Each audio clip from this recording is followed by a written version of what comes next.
ठंड में मिट्टी के नीचे बसा गरीब ससुराल। माघ का महीना आधा गुजर चुका था। ठंड काफी ज्यादा बढ़ चुकी थी, जिसे देखकर पड़ोसी अपने घरों में गर्माहट देने वाला सुख साधन चलाकर नरम गरम रजाई में बैठे हुए थे। वहीं गरीब दिनेश और काशी का परिवार ठंड का कहर झेल रहा होता है। हे भगवान, अब की बार तो बड़ी बेजोड़ की ठंड पड़ी है। माघ के महीने में ही इतनी कड़कड़ा कर ठंड गिर रही है, पता नहीं पूस के महीने में सर्दी आफत करेगी। 3-4 दिनों से मौसम काफी ज्यादा चेंज होने से सूरज भी मुंह नहीं दिख रहा था। वहीं आशा ठंडी मिट्टी के लेपन से चूल्हा पोत रही होती है, तभी जमीन के अंदर की मिट्टी ऊपर उभरी देखती है। अरे, कल ही तो मैंने इस जगह को मिट्टी से भरा था, आज फिर से चूहों ने मिट्टी खोद खोद कर बाहर निकाल दिया। एक तो इतनी ठंड में रोज रोज चूल्हा पोतने में हाथ पिघल जाते हैं, ऊपर से ये चूहे मिट्टी खोद देते हैं। दिन पर दिन रसोई मिट्टी में धंसती जा रही है। अरे आशा बहू, अभी तक तो चूल्हा ही पोत रही है। यहाँ सर्दी से आज तो बिछौना भी बर्फ की तरह ठंडा हो गया है, बिल्कुल गर्माई नहीं मिल रही। अब तो चाय पीकर ही थोड़ा राहत आएगा। तभी एक मोटा सा चूहा रसोई के जमीन में लगाए गड्ढे में से उछलता भागता हुआ सीधा बिस्तर पर से भागता है। दादी दादी, आपने देखा बिस्तर पर से कितना बड़ा सा मोटा सा चूहा गया? अरे बेटा, वो चूहा नहीं था बल्कि घुस था, घुस। और ये घुस जिस भी जमीन में गड्ढा लगाते हैं उस जमीन की नींव को कमजोर कर देते हैं। अरे ऊपर से हमारा तो ये मकान भी कितना पुराना और कच्चा हो चुका है। काशी की जमीन भी काफी अंदर धंसती जा रही है। इस मकान को मरम्मत की सख्त जरूरत है। दिनेश को मकान बनाने की बात करते सुनकर अब काशी कुड़कुड़ करने लगती है। हाजी, अभी एक तो वैसे ही घर में इतनी कंगाली छा रखी है कि पेट भरने को भी आफत हो रखी है, और तुम्हें मकान बनवाने की पड़ी है। अरे काशी, जब देखो तुम दाना पानी लेकर मुझ पर ही क्यों चढ़ जाती हो? और क्या गलत बोला मैंने? इस मकान को मरम्मत की जरूरत है। पहले ही भादों में छत टूट कर गिर चुकी है, और जिस हिसाब से ठंड में रोज रोज ओस गिर रही है, छत की घास भी सर्द गई होगी। दोनों के बीच में घर की कच्ची खराब हालत टूटी छत को लेकर काफी कहासुनी होती है। इतने में पड़ोसन शारदा मिठाई का डिब्बा लेकर चली जाती हैं। अरे कहाँ हो काशी बहन, यह लो लड्डू ले लो। अरे हे शारदा बहन, इतनी ठंड में तुम मेरे घर में चौखट पर क्यों खड़ी हो? अंदर तो आ जाओ, बहू चाय बना रही है, चाय पी करके जाना। तभी काशी के घर की दीवारों के अंदर जमीन में जाते गड्ढे लगे देखकर शारदा मुंह सिकोड़ लेती है। अरे नहीं नहीं बहन, मैं ऐसे किसी के घर का चाय पानी पीना पसंद नहीं करती। तुम जल्दी से लड्डू ले लो, मुझे बाकी घर में भी लड्डू बांटने जाना है। हो मुझे तो बड़ी सर्दी सी लग रही है, पूरा रोम रोम सिहर गया। पता नहीं तुम्हारा परिवार इतनी ठंड में इस कच्चे झोपड़पट्टी में कैसे रहन सहन करता है। और तुम्हारे तो 2 बेटे हैं कमाने वाले, अब तो तुम मकान पक्का करवा ही सकती हो। शारदा काशी के घर की दुर्दशा देखकर भी जानबूझकर मकान पक्का करवाने को बोलबाजी मारती है, जिसे कंचन गुस्से से जवाब देती है। आंटी जी, अब क्या करें? हमारे पास आपके घर जितनी मोटी कमाई नहीं है ना। जब हमारे पास पैसा होगा तो हम भी अपने घर में काम लगवा लेंगे। काशी बहन, बुरा मत मानना, लेकिन तुम्हारी लड़की ना 1 नंबर की मुंहजोड़ है। जवाब तो इसके मुंह पर होता है। अरे मैं तो यहाँ अपने घर की खुशी में लड्डू बांटने आई थी। मेरे बेटे नितेश का रिश्ता लग गया, इसीलिए मैं तो तुम्हें यही सलाह दूंगी कि 2-4 लाख रुपए खर्च करके पहले मकान बनवा लो, फिर मैं तुम्हारे बेटे के लिए बढ़िया मोटी पार्टी देकर रिश्ता करवा दूंगी। अच्छा, मैं चलती हूँ। इतना बोलकर शारदा लड्डू देकर चली जाती है, लेकिन उसकी कही बात काशी के दिमाग में बैठ जाती है। भले ही शारदा के बोलने का तरीका थोड़ा कड़वा था, लेकिन बात उसने ठीक बोली है। आज की डेट में गरीब से गरीब लड़की वाला भी घर द्वार देखकर ही रिश्ता करता है। मैं तो कहती हूँ 2-4 लाख खर्च करके पहले मकान बनवा लेते हैं, उसके बाद हम प्रदीप की शादी धूमधाम से करेंगे। माँ, तुम भी किनकी कही बातों में आ रही हो? इन शारदा आंटी की तो आदत है, जहाँ कहीं मौका मिलता नहीं कि बस डींगे हाँकना शुरू कर देती हैं।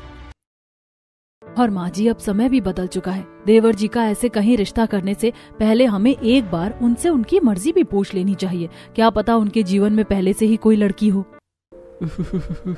अरे इतनी देर हो गई, इंतजार करते करते पता नहीं अंजलि कहाँ रह गई, अभी तक नहीं आई।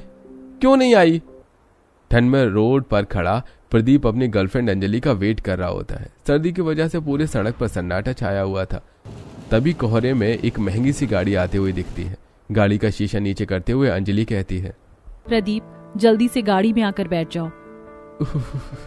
अरे तो आ ही गई मेरी लेट लतीफ मोहतरमा जी। इस बंदे पर थोड़ा तरस तो खा लिया करो। इतनी कड़कड़ाती ठंड में पिछले 2 घंटे से तुम्हारा वेट कर रहा हूँ। थोड़ा और अच्छे तरीके से लेट लग जाती तब तक आती जब मेरी कुल्फी जम जाती सड़क पर खड़े होकर। अच्छा सॉरी ना बाबा, माफ कर दो मुझे प्लीज, और अपनी पसंदीदा लड़की के लिए थोड़ा वेट तो कर ही सकते हो। एक्चुअली मैं ऑन टाइम घर से निकल रही थी, लेकिन डैडी ने मुझे ब्रेकफास्ट के लिए रोक लिया था। चलो कोई बात नहीं। वैसे हम कहाँ जा रहे हैं? बस थोड़ा सा पेशेंस रखो, अभी पता चल जाएगा। इतना कहते हुए अंजलि प्रदीप को स्टारबक्स कॉफी शॉप में लेकर जाती है। दरवाजे के बाहर 2 दरबार अंदर जाने वाले लोगों की खातिर में खड़े थे। तुम अंदर चलो, मैं कार पार्क करके आती हूँ। अच्छा ठीक है, जल्दी करना। प्रदीप गाड़ी से नीचे उतरकर असहजता से अंदर की तरफ जाने लगता है। दरवाजे के आगे खड़े दरबार उसका गरीब हुलिया देखकर उसे रोक देते हैं। अबे ओ भाई, अंदर कहाँ गुस्सा चला जा रहा है? तुझे पता है कहाँ खड़ा है? स्टारबक्स कॉफी शॉप है ये। यहाँ केवल बड़े बड़े लोग कॉफी पीने आते हैं। तुम जैसे 2 कौड़ी के गरीबों की तो यहाँ पर कूड़ा चुनने की भी औकात नहीं है। उस दरबान के जलील करने पर प्रदीप को शर्मिंदगी महसूस होती है। उन दोनों को खराब लहजे में प्रदीप से बात करते देखकर अंजलि को काफी ज्यादा गुस्सा आ जाता है। हाउ डेयर यू, तुम्हारी हिम्मत कैसे हुई इनसे ऐसे बात करने की? क्या तुमने बाहर टैग लगा रखा है कि इस स्टारबक्स कॉफी शॉप में केवल अमीर ही जा सकते हैं, गरीब नहीं जा सकता? जब तुम्हें इस तरह की पार्शियलिटी जैसी चीज करनी है तो फिर ये कॉफी शॉप बंद कर दो। माफ कर दीजिए मैडम, हमें नहीं पता था कि ये साहब आपके साथ आए हैं। अरे कोई बात नहीं अंजलि, जाने दो, हो जाता है कभी कभी। चलो अंदर चलते हैं। कॉफी शॉप के अंदर आकर अंजलि जल्दी से कॉफी ऑर्डर करती है। वहीं चारों तरफ चमचमाती टेबल पर अमीर अमीर कॉफी पीते दिख रहे थे और अंदर काफी ज्यादा गर्माहट थी। कुछ ही देर में कॉफी आ जाती और दोनों कॉफी पीते हैं। प्रदीप क्या हुआ, तुम इधर उधर क्या देख रहे हो? कॉफी ठंडी हो रही है, टेस्ट तो करो। यहाँ की कॉफी बहुत ज्यादा टेस्टी है। वाकई काफी अच्छी कॉफी है। पैसे खर्च करने पर क्या चीज अच्छी नहीं मिलती। और एक हम जैसे गरीबों की जिंदगी देख लो, सारी जिंदगी 2 वक्त की रोटी कपड़ा और मकान जोड़ने में ही गुजर जाती है। मुझ जैसे गरीब की तो औकात भी इतनी नहीं है कि मैं कभी इस जगह को अंदर से देख पाता। ये तो तुम्हारी बदौलत में यहाँ बैठकर कॉफी पी रहा हूँ। अंजलि, तुम्हारे पापा ने अपनी जिंदगी में सब कुछ हासिल कर रखा है, इतना बड़ा बंगला बनवा रखा है, और तुम अपने पिता की इकलौती बेटी हो। जितने का तुम्हारा एक कमरा है उसे आधी जग में मेरा छोटा सा घर बना है, और मेरा पूरा का पूरा परिवार उसी में रहता है। तुम मेरे परिवार में कैसे रह पाओगी, कैसे एडजस्ट करोगी? ऐसा कहते हुए प्रदीप अपनी गरीबी के चलते अंजलि के आगे काफी ज्यादा अनकंफर्टेबल हो जाता है। प्रदीप, मैंने तुमसे तुम्हारी गरीबी देखकर नहीं बल्कि तुम्हारा दिल देखकर प्यार किया है। और रही बात गरीबी की, तो मेरी बस इतनी इच्छा है कि शादी होकर जब मैं तुम्हारे घर में आऊं तो मेरे ससुराल में हर एक लोग हमें एक्सेप्ट कर ले। क्योंकि घर मकान तो फिर भी बन जाता है, लेकिन सबसे ज्यादा मुश्किल है एक परिवार के दिल में जगह बना पाना। अंजलि की फैमिली क्यों लेकर चलने की सोच देखकर प्रदीप की चिंता खत्म हो जाती है। अंजलि, तुम जल्दी से अपने डैडी से हमारे रिश्ते को लेकर बात कर लो और मुझे भी बता देना कब मैं अपने परिवार को लेकर आ जाऊं। मैं आज ही डैडी से बात करती हूँ। दोनों कॉफी पीकर रेस्टोरेंट से जाने लगते हैं कि तभी 2 टेबल छोड़कर मीटिंग के लिए बैठा अंजलि का अमीर पिता हरीश उन दोनों को एक साथ में देखकर गुस्से से भरकर घर आता है। अजीब बात क्या है, मैं देख रही हूँ आप जब से घर आए हैं कुछ भी बोल नहीं रहे हैं। और आज तो आपकी बिजनेस मीटिंग थी, मीटिंग अच्छी नहीं गई क्या? मीटिंग छोड़कर आया हूँ। मैंने अंजलि को एक 2 कौड़ी के गरीब लड़के के साथ कॉफी शॉप में देखा है। अरे माँ होते हुए इस चीज की खबर तुम्हें होनी चाहिए कि तुम्हारी लड़की किससे बात कर रही है, मिलजुल रही है। तुम्हें तो इसकी भनक भी नहीं है। मैंने सारा जीवन लगाकर ये दौलत, शोहरत, इज्जत कमाई है, ये बिजनेस खड़ा किया है। दिन को दिन नहीं समझा, रात को रात नहीं समझा। कभी भी मैंने अंजलि को बेटे से कम नहीं समझा, लेकिन मैंने कभी ख्वाब में भी नहीं सोचा था कि वो एक 2 कौड़ी के लड़के से दिल लगा लेगी। हरीश गुस्से में ऐसा बोल रहा होता है कि तभी अंजलि घर में आते हुए उसकी बातें सुन लेती है। कौन था वो 2 कौड़ी का गरीब लड़का? पापा, मैं आपको अपने और प्रदीप के बारे में बताने वाली थी। पापा, प्रदीप बहुत अच्छा लड़का है, मैं उससे बहुत प्यार करती हूँ। अंजलि, तुम्हें क्या लगता है कि वो 2 टके का लड़का तुम्हें खुश रख पाएगा? केवल प्यार से पेट नहीं भरता। जिस जगह में उसका परिवार रहता है वो कितनी गंदगी है। मुझे वो 2 कौड़ी का गरीब लड़का बिल्कुल भी पसंद नहीं है, और अगर तुझे करनी है तो मैं तेरी शादी उसे करवाने को तैयार हूँ, पर मेरी भी एक शर्त है। कैसी शर्त? शादी के बाद उसे घर जमाई बनकर रहना होगा और अपने गरीब परिवार से भी सारे रिश्ते नाते तोड़ना होगा। कह दो इसे गायत्री। अजी, आप कैसी बातें कर रहे हो? आज तक कोई दामाद ससुराल में घर जमाई बनकर रहा है, ये सही नहीं होगा। अंजलि अपने माता पिता को छोड़कर अपने प्यार को चुनती है। जहां मंदिर में शादी करके प्रदीप उसे अपने घर ले जाता है, जहां टूटी छत के अंदर आशा चूल्हा लगाकर रोटी बना रही, बगल में बैठी काशी सब्जी काट रही थी। छत के छोटे छोटे छेद में से ओस बर्फ के टुकड़े बनकर अंदर आ रही थी। अंजलि ठंड में ठिठुरते हुए गरीब ससुराल के चौखट पर खड़ी होकर अंदर को देखने लगती है। एक तरफ जमीन पर बिस्तर बिछा था, दूसरी तरफ चूल्हा लगा था। सब्जी के छिलके बर्तन सब बिखरे हुए थे और ओस से भीगी छत भी चू रही थी। अपने ससुराल में इतनी गरीबी भरी स्थिति देखकर अंजलि को धक्का सा लगता है। मैंने कभी ख्वाब में भी नहीं सोचा था प्रदीप का परिवार इतना गरीब होगा। मम्मी दादी देखो, चाचा किसी को लेकर आए हैं। दोनों की नजर सीधे दरवाजे पर खड़ी अंजलि पर जाती है। प्रदीप कौन है ये लड़की? देखने से तो अच्छे घर परिवार के लग रही है। माँ, ये तुम्हारी बहू है। नमस्ते माँ जी। खुश रहो बेटी। क्या इसके माता पिता को पता है कि तुमने शादी कर ली? नहीं माँ, वो हमारी शादी के खिलाफ है। पर माँ, मैं अंजलि के बगैर नहीं रह सकता, इसलिए हमने शादी की। इतनी ठंड में कुड़कुड़ाता हुआ प्रदीप का बड़ा भाई दिवाकर भी आ जाता है।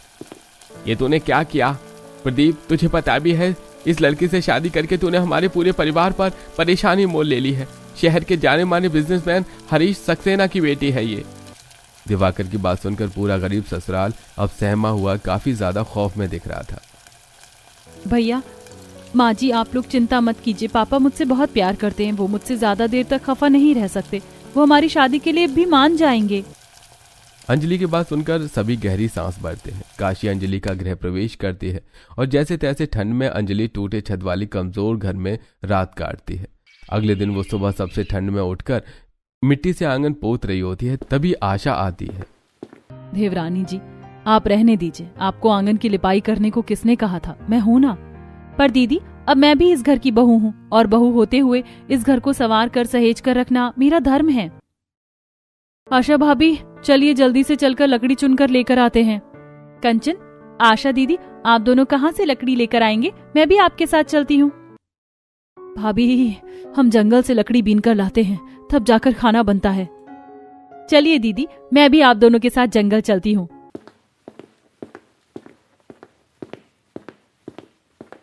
आशा भाभी देखो, इस गाय ने बछिया भी कर दिया, लेकिन इस तरीके से जमीन के अंदर मिट्टी में गड्ढा करके क्यों बैठी है? इसको ठंड लग रही होगी।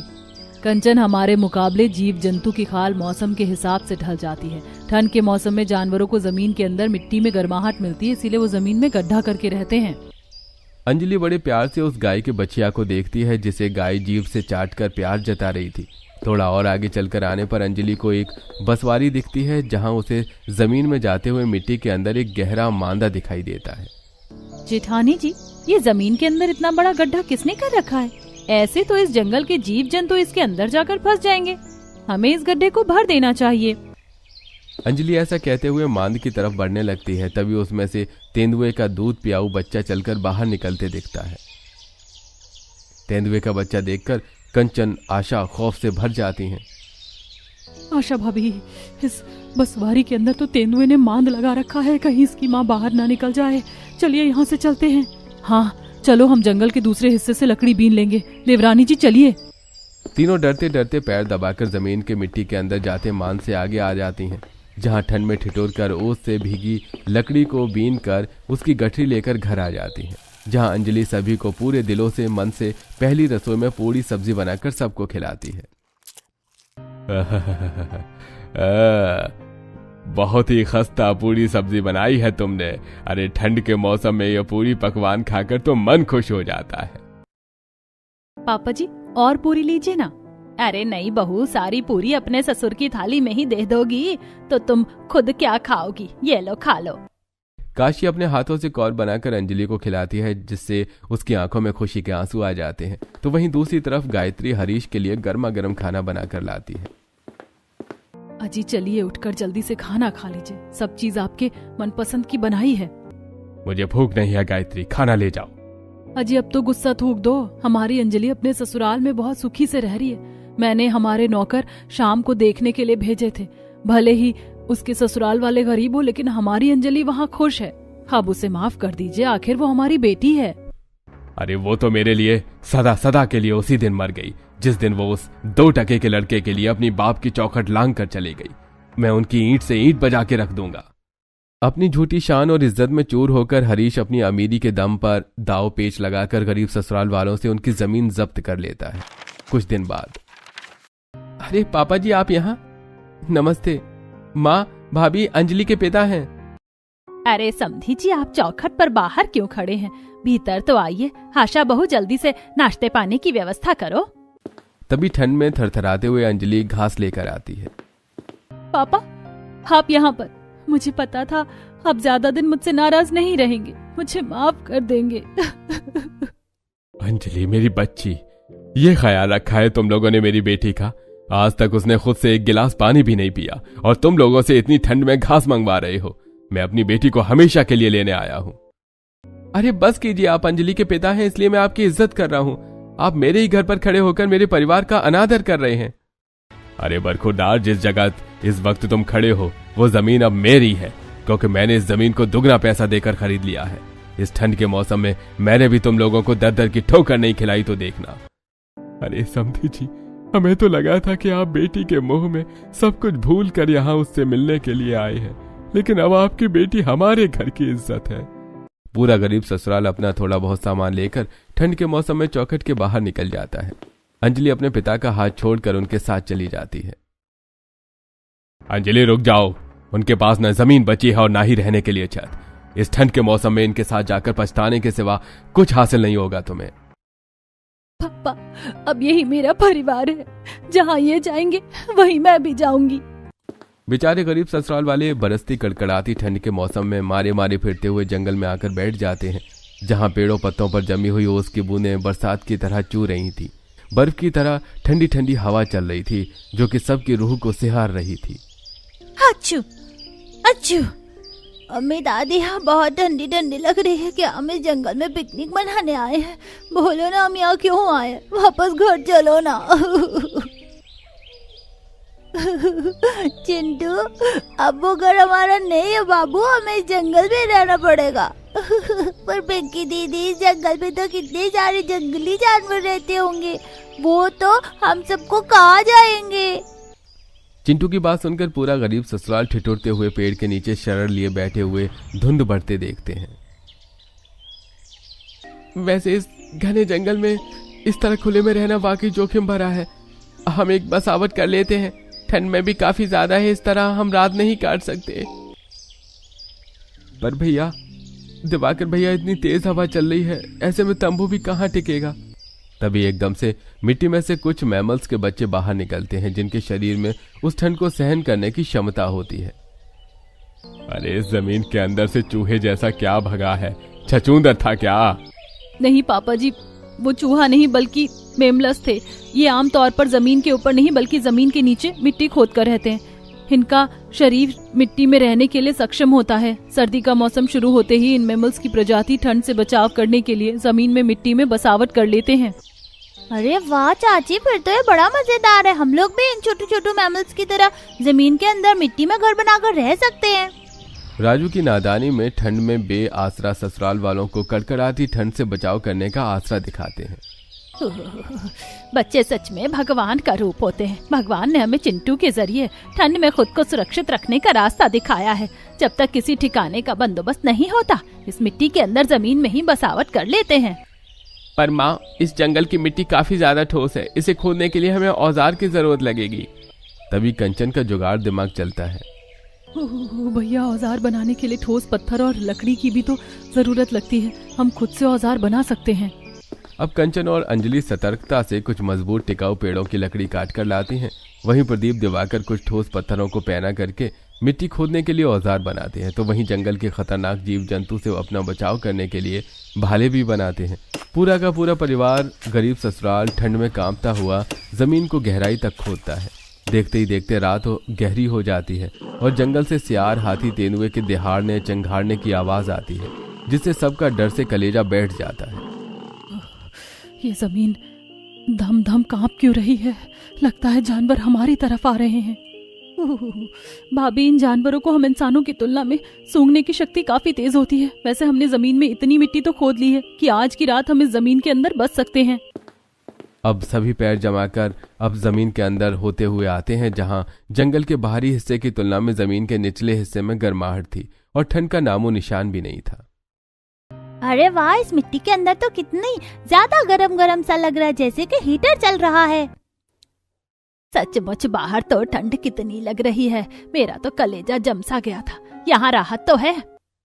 अरे लेकिन इसी जमीन के अंदर की मिट्टी कितनी नम है, इतनी ठंड में हम मिट्टी के अंदर बसावट करके नहीं रह सकते। अजी अभी ना तो हमारे सर पर छत है और ना जगह जमीन। ऐसे ठंड के मौसम में हम कहाँ शरण लेंगे? जब तक हालात ठीक नहीं हो जाता इस मिट्टी के अंदर ही बस कर रहते हैं। पूरा ससुराल कहर ढाती ठंड में मिट्टी के निचले हिस्से में बैठे बैठे सुबह करते हैं। तब सूरज की किरण फूटने पर धूप निकलती है। हल्की हल्की धूप में अब जमीन गर्म होती है और मिट्टी के नीचे बसे ससुराल वालों को थोड़ी गर्माहट मिलती है। सभी बाहर निकलते हैं। अच्छा, हम दोनों नदी पर जा रहे हैं, देखते हैं अगर थोड़ी बहुत मछली मिल गई तो मारकर बाजार में बेच कर आएंगे। दोनों भाई मछली पकड़ने की तलाश में भटकते भटकते आखिरी भाग में आते हैं, जहां धीरे धीरे जंगल में पड़ी धुंध साफ होती है। तभी उन्हें एक गड्ढा दिखता है जिसमें बड़ी बड़ी पानी के ऊपर चलते दिखाई देते हैं। किनारों पर हरी भरी घास उपजी थी। भैया देखो, इस गड्ढे में तो कितनी बड़ी बड़ी मछली हैं। लगता है काफी समय से इस गड्ढे में किसी ने मछली मारी नहीं है, इसमें से खूब मछली निकलेंगी। अब दोनों ठंडे ठंडे मिट्टी वाले पानी में अंदर उतरते हैं। अरे इस ठंडे गड्ढे का पानी कितना ज्यादा जम रखा है, ऐसा लग रहा है। कुछ ही देर में दोनों मछलियों को पकड़कर अब टोकरी में भरते हैं और वहीं किनारों पर उपजे साग को बेचने के लिए तोड़कर बाजार ले जाते हैं। वहीं दोनों बहुएं ठंड में अपने मिट्टी के नीचे के बसावट से ऊपर आकर सूखी पुआल ढूंढने लगती हैं। ओह, पूरा जंगल तो ओस से तर हो रखा है, यहाँ पर सूखी पुआल कहाँ मिलेगी? यदि हमें मिट्टी के नीचे उस नम जमीन में बसावट करके रहना है तो बिस्तर करने के लिए सूखा पुआल चाहिए ही होगा।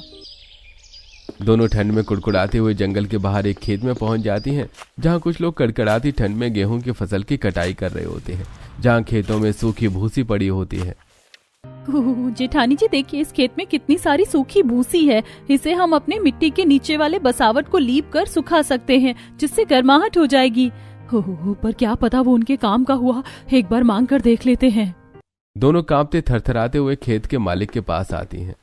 भैया जी, अगर ये सूखी भूसी आपके काम की नहीं है तो क्या हम ले लें? हाँ बहन, तुम चाहो तो वैसे भी अभी मेरे खेत में आधी फसल कटाई के लिए बची हुई है। अगर तुम दोनों फसल कटवा पिटवा दोगी तो मैं तुम्हें थोड़ा अनाज और सूखी दे सकता हूँ। उस खेत वाले की बात दोनों को ठीक लगती है। अब दोनों ठंड में खेत की फसल काटते हैं, जिसमें सर्दी में उनके हाथ भी सुन्न हो जाते हैं। फिर दोनों फसल पीट कर अपना काम पूरा करती हैं, जिसके बदले में खेत का मालिक उन्हें काफी सारा अनाज पुले भी देता है, जिसके बोझे लेकर दोनों मिट्टी के नीचे बसे ससुराल में आती हैं, जहां काशी मिट्टी का चूल्हा बना रही होती है और कंचन कुछ जंगली सब्जियां तोड़कर ले आई होती है। भाभी, आप दोनों आ गई। ये देखिए, माँ ने चूल्हा बना दिया है और मैं कुछ सब्जी अभी तोड़कर जंगल से ले आई हूँ। मम्मी, मुझको बहुत जोर की भूख लगी है, जल्दी से खाना बनाकर दे दो, कल से कुछ नहीं खाया। हाँ मेरा लाल, बस अभी अभी मैं गर्मा गर्म खाना बना कर देती हूँ। अब दोनों बहू चूल्हा जोड़कर खाना बनाती हैं, वहीं कुछ हिस्से में पूले से बिस्तर लगाती हैं। इतने में दोनों के पति भी मछली बेचकर खाने पीने और गर्म कपड़े लेकर आते हैं। इसी तरह कुछ समय बीत जाता है। गरीब ससुराल वालों का ठंड में मिट्टी के नीचे बसावट करके रहन सहन जारी था। वहीं ठंड और भी ज्यादा बढ़ जाती है, जिससे धूप जरा भी नहीं निकलती, जिससे नीचे की मिट्टी नम ठंडक भरी रहने लगती है, जिसकी वजह से मिट्टी के नीचे रह रहे सभी जीव जंतु वहां से निकलकर ठोस पेड़ों में गड्ढा लगा लेते हैं।